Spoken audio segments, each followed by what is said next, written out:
23rd Sunday after Pentecost. Pentecost के बाद का 23वां रविवार आज हम सेलिब्रेट कर रहे हैं और आज का थीम हमको दिया गया है रिफॉर्मेशन संडे। रिफॉर्मेशन जो है दुरुस्त करना, सुधार लाना, ठीक करना, इन सब से संबंध रखता है। और जब हम रिफॉर्मेशन संडे की बात करते हैं तो हमें Martin Luther, John Knox, Thomas Cranmer, इन सभी की याद आती है जिन्होंने इस रिफॉर्मेशन को अंजाम दिया था चर्च के अंदर। और आज जब हम सब इबादत करते हैं, परमेश्वर को धन्यवाद दें क्योंकि हम सब परमेश्वर की स्तुति करते हुए, प्रशंसा करते हुए आज यहाँ मौजूद हैं। आइए इस समय सब मिलकर गीत गाएंगे और आशीष तुझसे चाहते हैं भजन हम सब मिलकर गाएंगे।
अशायर बानी की किताब से हम सेक्शन 3, 4 और 5 हम सब साथ मिलकर पढ़ेंगे। हमारे खुदावन यीशु मसीह का फजल, खुदा की मोहब्बत और रूह कुदुस की शराकत आप सबके साथ होती रहे और आपके साथ भी। ऐ तमाम कुदरत के खुदा, तेरे आगे सबका दिल का हाल खुला है। तुझे सबकी मुरादें मालूम हैं और तुझसे कोई भेद छिपा नहीं। अपने पाक रूह के असर से हमारे दिल के ख्यालों को पाक कर, ताकि हम तुझसे कामिल मोहब्बत रखें और लायक तौर पर तेरे पाक नाम की बड़ाई करें, हमारे खुदावन यीशु मसीह के वसीले से। आमीन। आलम बाला पर खुदा का जलाल और ज़मीन पर उसके लोगों में सुलह। खुदावन खुदा आसमानी बादशाह, तमाम कुदरत के खुदा बाप, हम तेरी परस्तिश करते, तेरा शुक्र करते और तेरे जलाल के लिए तेरी हमद करते हैं। ऐ खुदावन यीशु मसीह, बाप के इकलौते बेटे, ऐ खुदावन खुदा के बर्रे, तू जहान का गुनाह उठा ले जाता है, हम पर रहम कर। तू बाप के दाहिने बैठा है, हमारी दुआ कबूल कर, क्योंकि यीशु मसीह तू ही कुद्दूस है, तू ही खुदावन है, तू ही पाक रूह के साथ खुदा बाप के जलाल में आला है। आमीन। आइए हम सब मिलकर दुआ करेंगे। हमारे जिंदा खुदावन, हम आपका शुक्र करते हैं क्योंकि आपकी तरफ से हमें बुद्धि और ज्ञान मिलता है। हम आपके सेवकों के लिए धन्यवाद देते हैं जिन्होंने कलीसिया में सुधार का कार्य किया, खासकर Martin Luther, John Calvin, Thomas Cranmer, John Knox, इन सभी के लिए हम धन्यवाद देते हैं और विनती करते हैं कि आप हम सबको ऐसी समझ दीजिए ताकि जिस तरह से उन्होंने कलीसिया की भलाई के लिए और आपके उद्धार की सच्चाई के लिए काम किया है, हम भी उसी मार्ग पर चल सकें। हमारे खुदावन यीशु मसीह के द्वारा, जो आपके और पवित्र आत्मा के साथ एक परमेश्वर है और अंत तक सदा सर्वदा जीवित और राज्य करते हैं। आमीन। आइए इस समय हम परमेश्वर के वचन में से पढ़ेंगे। पुराने नियम में से हमारे लिए पढ़ा जाएगा राजाओं की दूसरी पुस्तक, उसका 23वां अध्याय और 10 पद से। आज का पहला वचन लिया गया है दूसरे राजाओं की पुस्तक, उसका 23वां अध्याय, उसकी 10वीं आयत से लेके 25वीं आयत तक।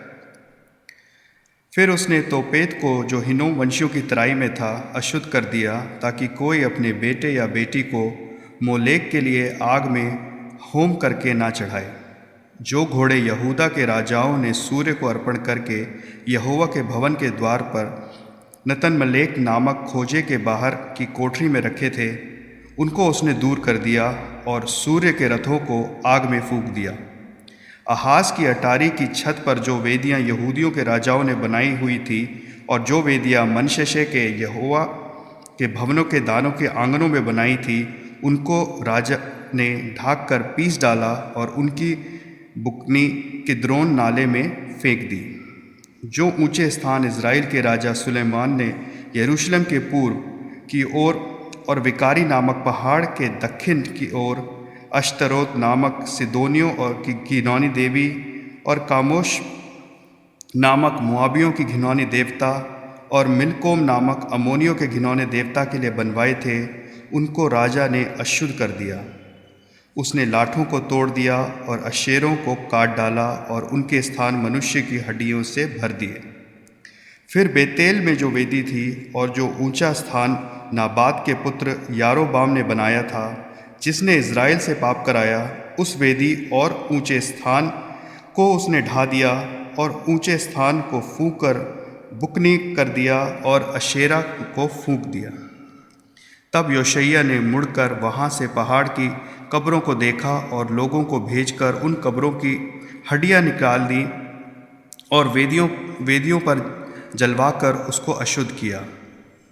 यह यहोवा के उस वचन के अनुसार हुआ जो परमेश्वर के उस भक्त ने पुकार कर कहा था, जिसने इन्हीं बातों की चर्चा की थी। तब उसने पूछा, जो खंभा मुझे दिखाई पड़ता है वह क्या है? तब नगर के लोगों ने उससे कहा, वह परमेश्वर के उस भक्त जन की कब्र है, जिसने यहूदा से आकर इसी काम की चर्चा पुकार कर करी थी, जो तूने बेतल की वेदी से किया है। तब उसने कहा, उसको छोड़ दो, उसकी हड्डियों को कोई ना हटाए। तब उन्होंने उसकी हड्डियाँ उस नबी की हड्डियों के संग जो शुमरोन से आया था रहने दी।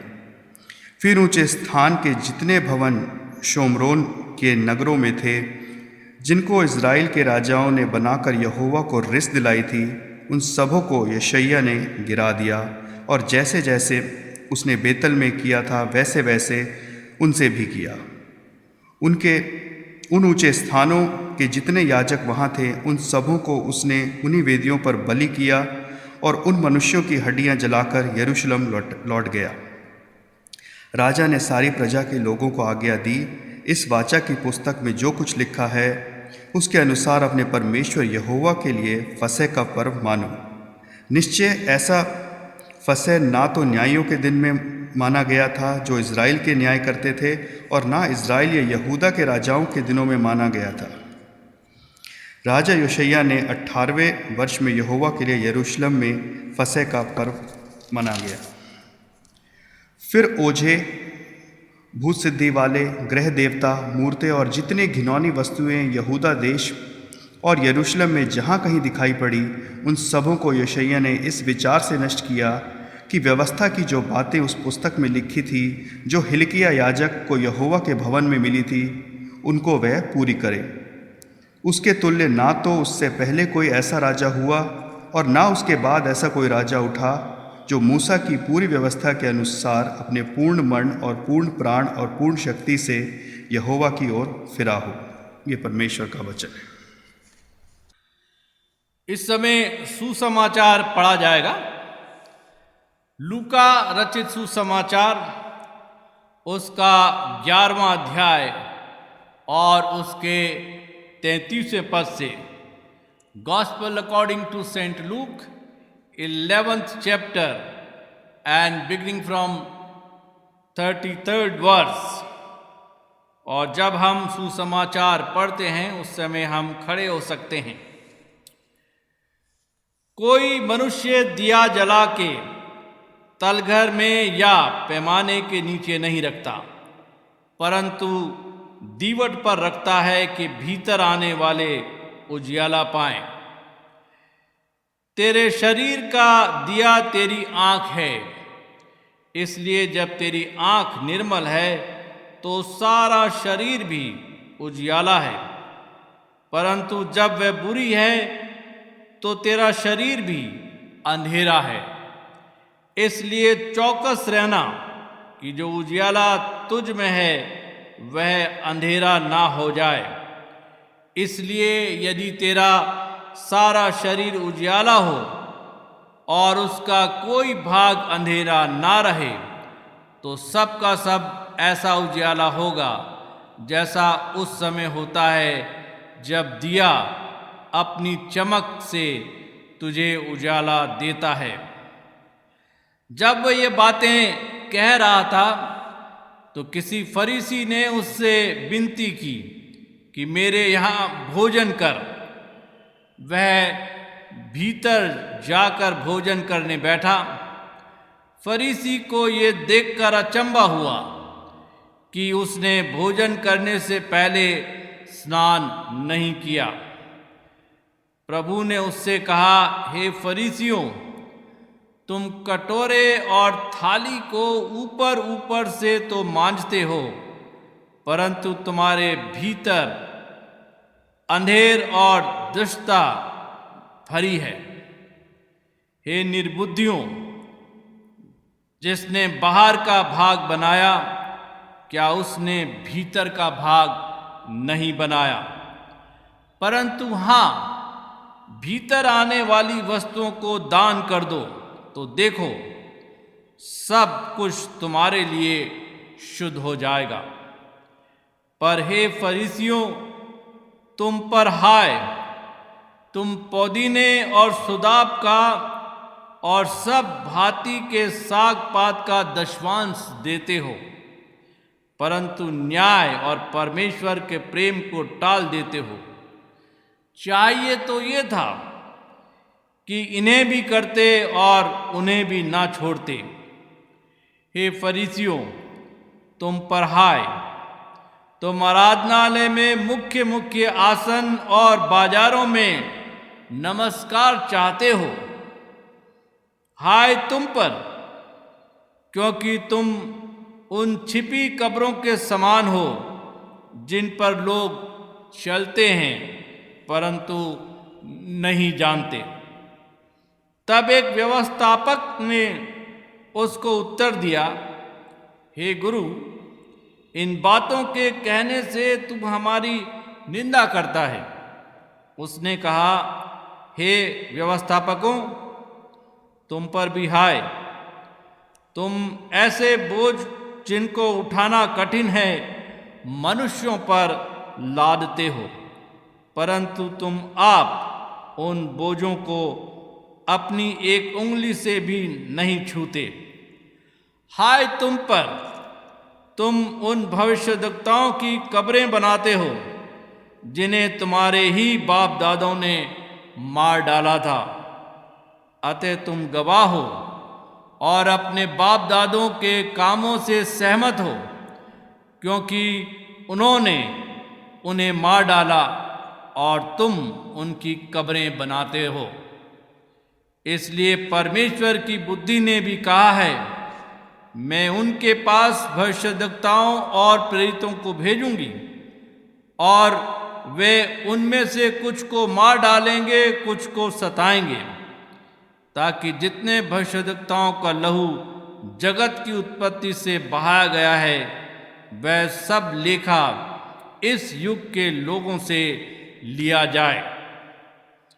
हाबिल की हत्या से लेकर जकरिया की हत्या तक जो वेदी और मंदिर के बीच में घात किया गया, मैं तुमसे सच कहता हूं, इन सब का लेखा इसी समय के लोगों से लिया जाएगा।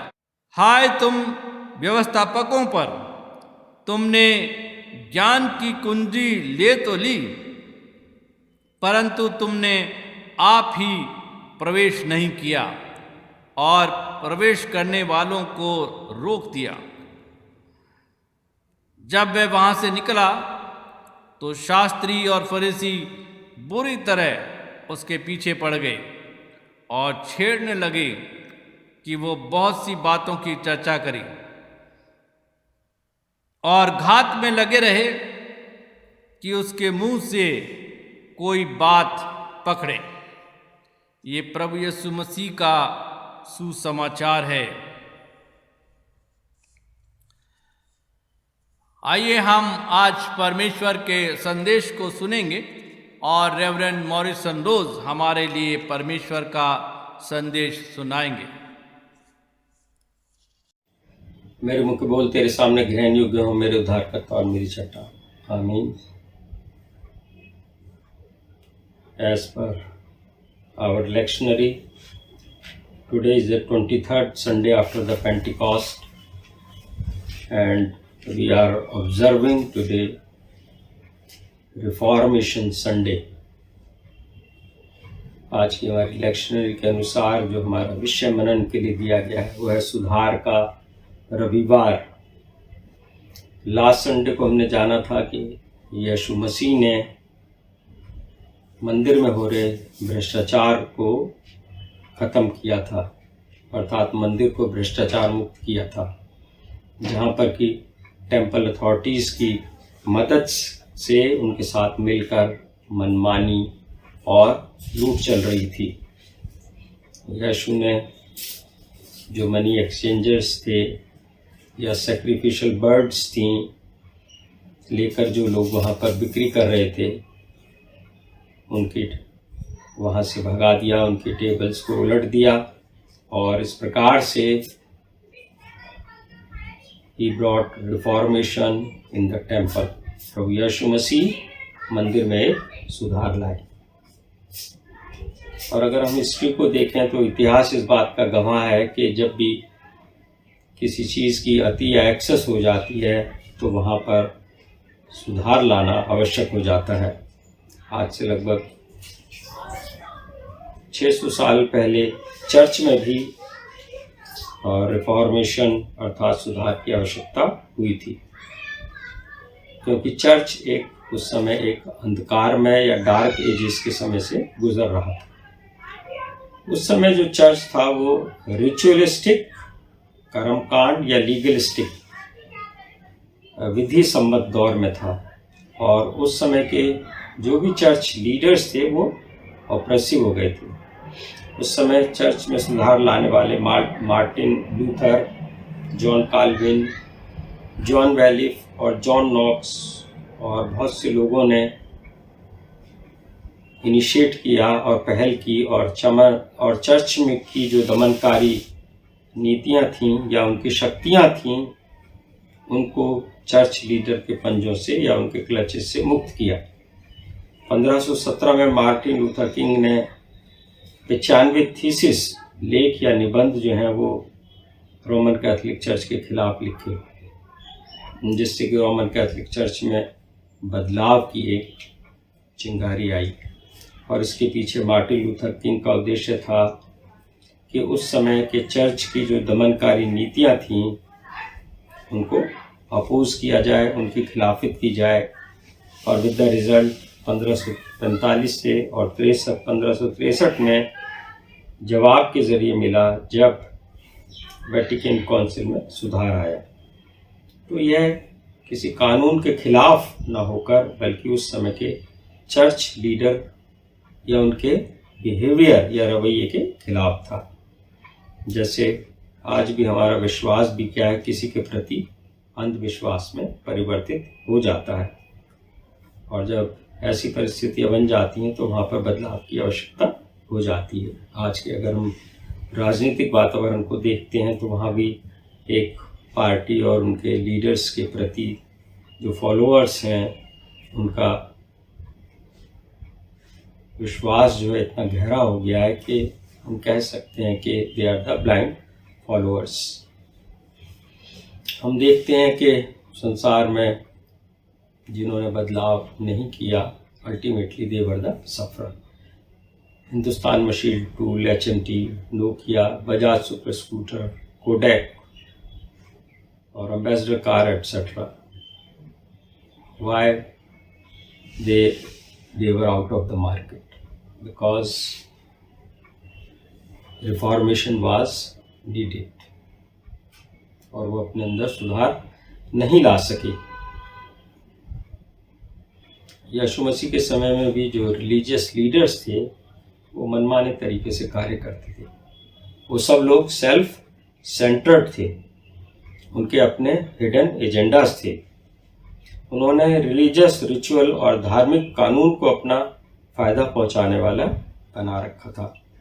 वो सामान्य मनुष्य को अपनी इम्पोर्टेंस चाहते थे और उनकी नज़रों में वो पवित्र और पाक बना रहना चाहते थे तथा अपनी अथॉरिटी या पावर को लोगों के भले के लिए यूज़ करने के बदले वो अपने फ़ायदे के लिए यूज़ करते थे। कानून का रहना सबके लिए अच्छा है, परंतु यदि लोगों को कानून के गुलाम बनाने लगे तो वो अच्छा नहीं है, जो कि प्रभु यीशु मसीह के ज़माने में भी ऐसा हो रहा था। तो परमेश्वर नहीं चाहता कि कानून का डर दिखाकर किसी को भी दबाया जाए। जैसा कि जर्नली अथॉरिटीज़ जो हैं जिनके पास पावर्स होती हैं वो इस तरीके का व्यवहार अन्य जनरल पब्लिक के साथ करती हैं। तो परमेश्वर ने हमें हर प्रकार की गुलामी, खासकर पाप की गुलामी से हमें मुक्त कराया है। He has given the freedom from the sin। तो किसी को भी अपनी आज़ादी को गलत इस्तेमाल जो है वो नहीं करना चाहिए। रोमियो की पत्री 6 अध्याय 15 पद में लिखा है, क्या हम इसलिए पाप करें कि हम व्यवस्था के अधीन नहीं वरन हम अनुग्रह के अधीन हैं? कदापि नहीं। तो यीशु मसीह हमसे कहते हैं कि हम भी अपने जीवन में, अपने परिवार में और अपने धार्मिक स्थलों में उसकी महिमा के लिए जो है वो जहाँ आवश्यक हो वहाँ पर बदलाव लाएं।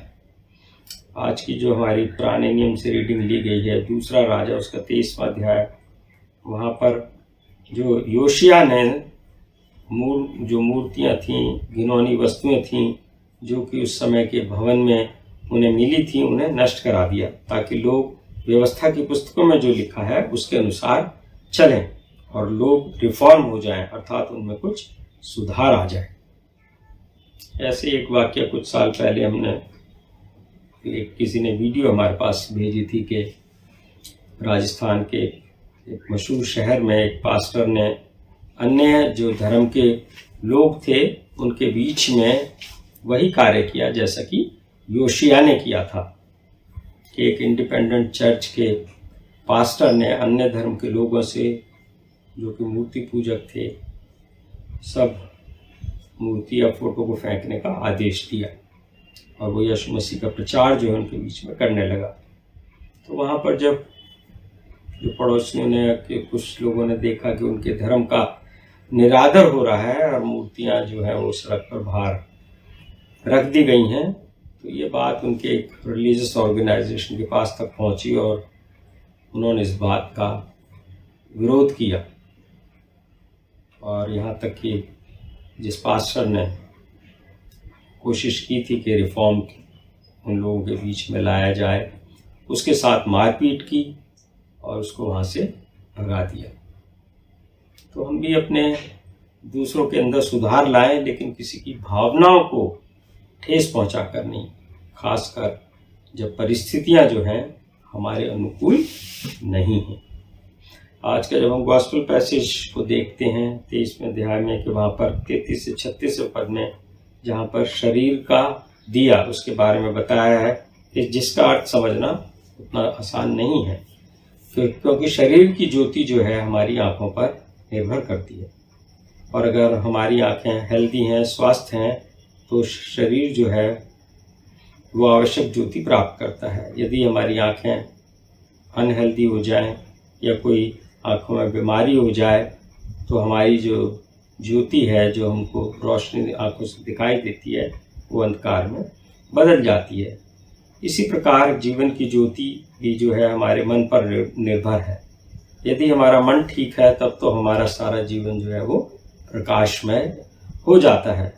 यदि मन सही नहीं है तो जीवन में क्या है, डार्कनेस आ जाएगी और जीवन हमारा अंधकार में हो जाता है। तो प्रभु यीशु मसीह हमसे कहते हैं कि हम अपने मन के दीपक को सदा जलता हुआ रखें।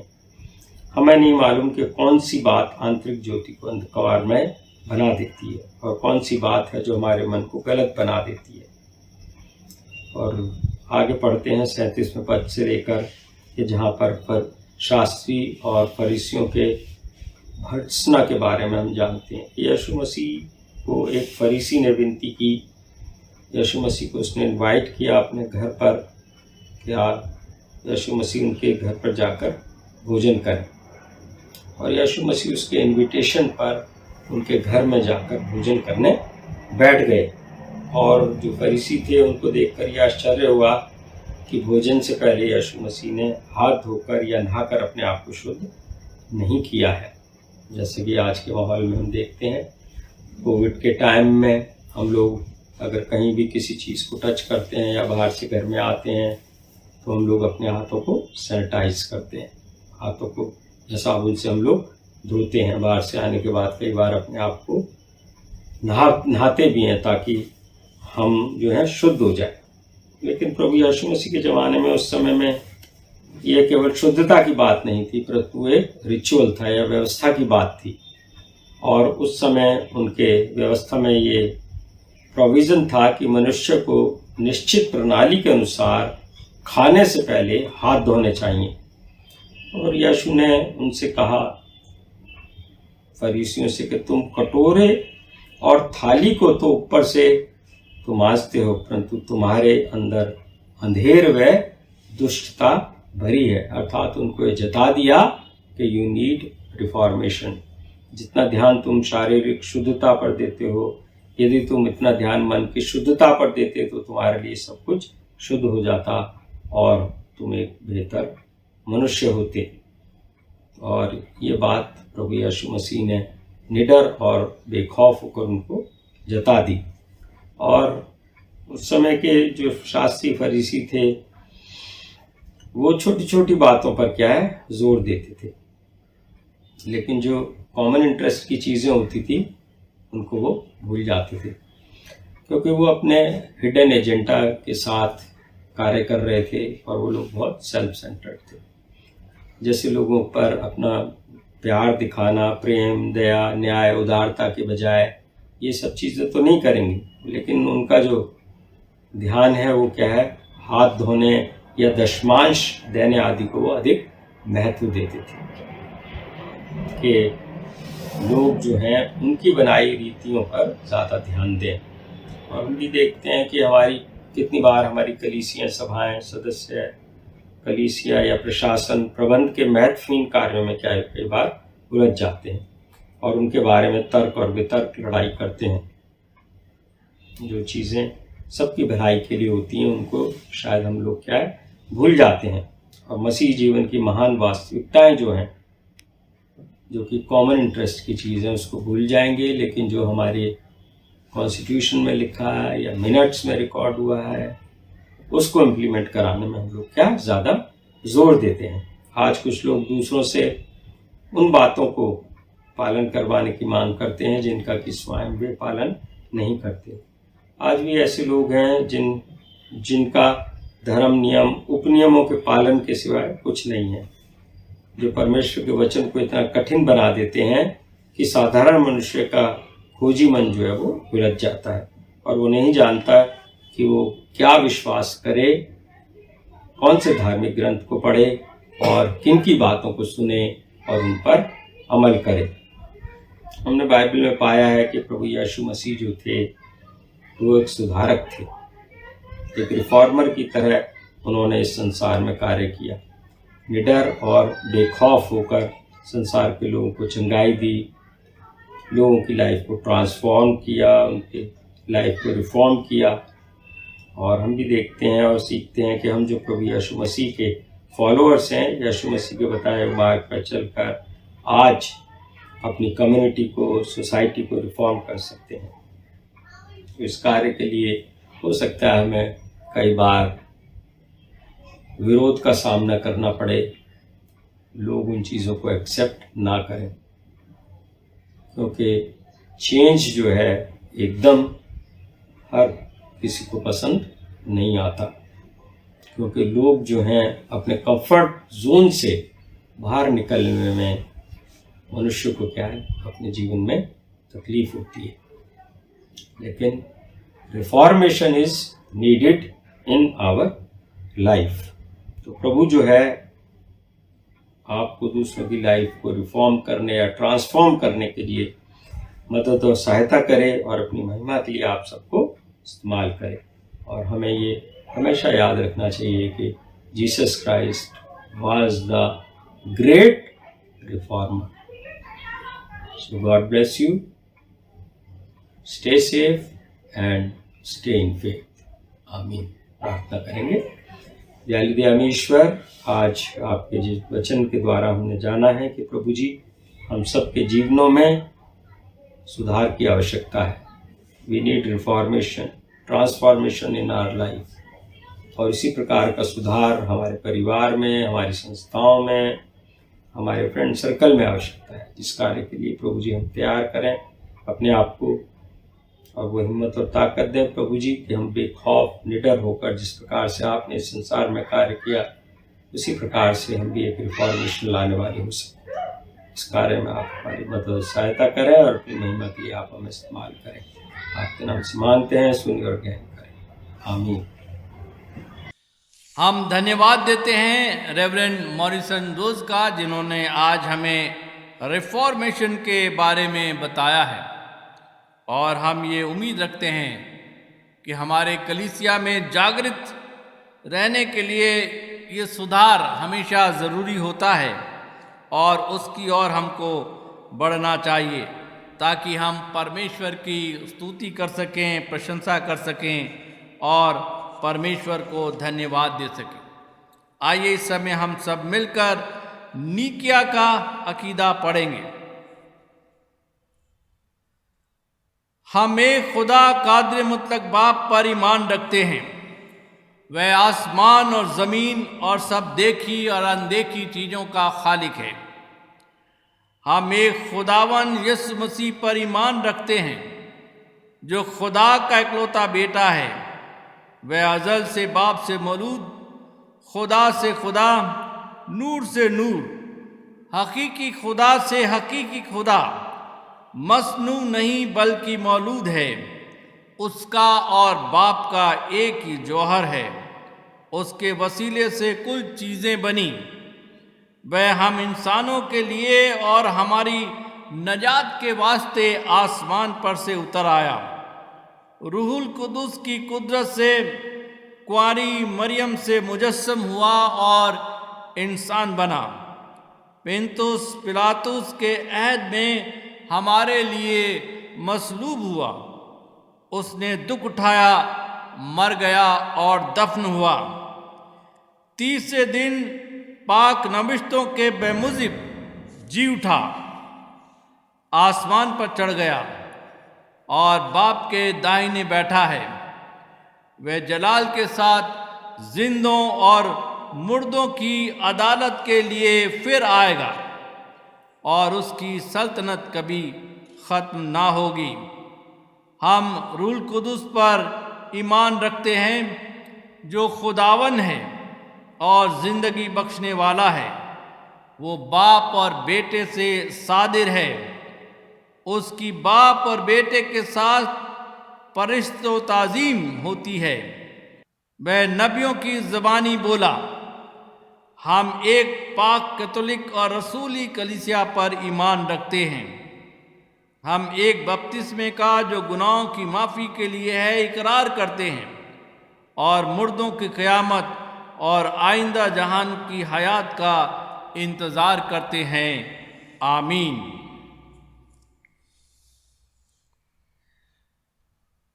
आइए इस समय हम सब सिफारशी दुआओं में जाएंगे और सिफारशी दुआएं हमारे लिए पेश की जाएंगी। सिफारशी दुआएं 16वां हिस्सा।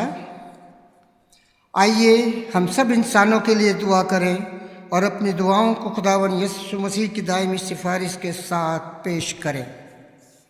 ऐ आसमानी बाप, हम तुझसे दुआ करते हैं कि सारे जहान में इंसाफ और सुलह कायम हो और हर इंसान बहुतायत से ज़िंदगी पाए।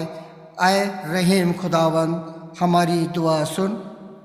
उन सब के लिए जो शहर में बसते हैं और उन तमाम बातों को दूर करने के लिए भी जो एक दूसरे में फूट और झगड़े पैदा करती हैं, ताकि हमारे मुल्क में सच्ची एकता और मेल मिलाप की तरक्की हो।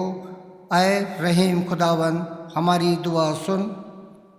उन सब के लिए जो खेती बाड़ी, उद्योग धंधे या व्यापार में लगे हुए हैं, सब मजदूरों और कारीगरों के लिए और उन सारे लोगों के लिए भी जो हमारी ज़रूरतों को पूरा करते हैं। ऐ रहीम खुदावन, हमारी दुआ सुन। तमाम उस्तादों, पढ़ने वालों, साइंसदानों, लेखकों, हुनरमंदों और उन सब के लिए भी जो दूसरे लोगों के दिलो दिमाग पर असर डालते हैं। ऐ रहीम खुदावन, हमारी दुआ सुन।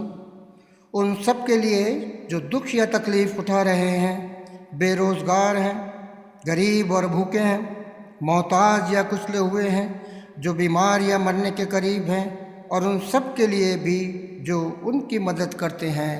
ऐ रहीम खुदावन, हमारी दुआ सुन। उन सब के लिए जिन्हें इस मुल्क और दूसरे मुल्कों में इख्तियार दिया गया है, ख़ासकर हमारे राष्ट्रपति, प्रधानमंत्री, सूबे के लेफ्टिनेंट गवर्नर और मुख्यमंत्री, और उन सब के लिए भी जो किसी भी तरह का इख्तियार रखते हैं। ऐ रहीम खुदावन, हमारी दुआ सुन। सब मसीही लोगों की एकता और मेल मिलाप के लिए और दुनिया में उनके मुनासिब तौर से गवाही देने और ख़िदमत करने के लिए ऐ रहीम खुदावन, हमारी दुआ सुन। इस मुल्क में तेरी तमाम कलीसिया के लिए, उसकी काउंसलों रहनुमाओं के लिए, ख़ासकर हमारे moderator most right reverend PC Singh दक्षिण भारत की कलीसिया के मॉडरेटर और मारथोमा कलीसिया के मेट्रोपॉलिटन और हमारे पासबान रेवरेंड डॉक्टर सुरेश कुमार और एसोसिएट प्रीस्ट रेवरेंड मॉरिसन रोज और रेवरेंड शर्ली लाल और तेरी कलीसिया के तमाम दीगर खादमों के लिए कि वो अपनी खिदमत को वफादारी से बजा लाएं। ऐ रहीम खुदावन हमारी दुआ सुन। यह बख्श की तेरे उन तमाम लोगों के साथ जिन्होंने वफादारी से इस दुनिया में तेरी खिदमत की है, हम भी तेरी बादशाही की अब्दी खुशी में शरीक हैं। ऐ रहीम खुदावन हमारी दुआ सुन। सब एक साथ बोलेंगे। ऐ आसमानी बाप, अपनी बादशाही जल्ला और हमारी इन दुआओं को कबूल फरमा जो हम तेरे बेटे अपने खुदावन मुंजी यीशु मसीह के नाम के वसीले से पेश करते हैं। आमीन। हम एक और गीत मिलकर गाएंगे, तेरी शीरीन आवाज़। और जिस समय हम इस गीत को गाते हैं उस समय हम अपना दान भी इकट्ठा करेंगे।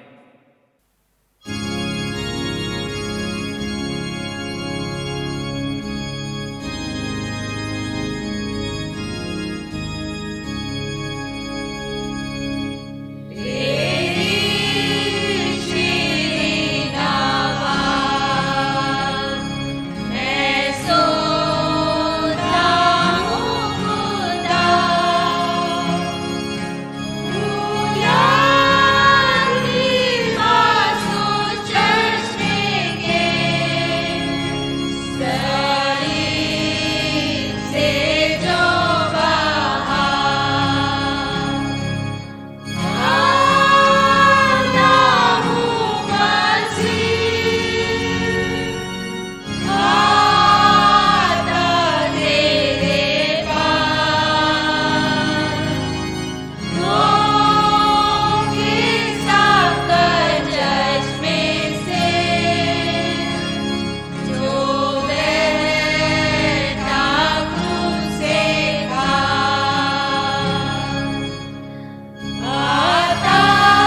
कलीसिया से संबंधित कुछ सूचनाएं हैं।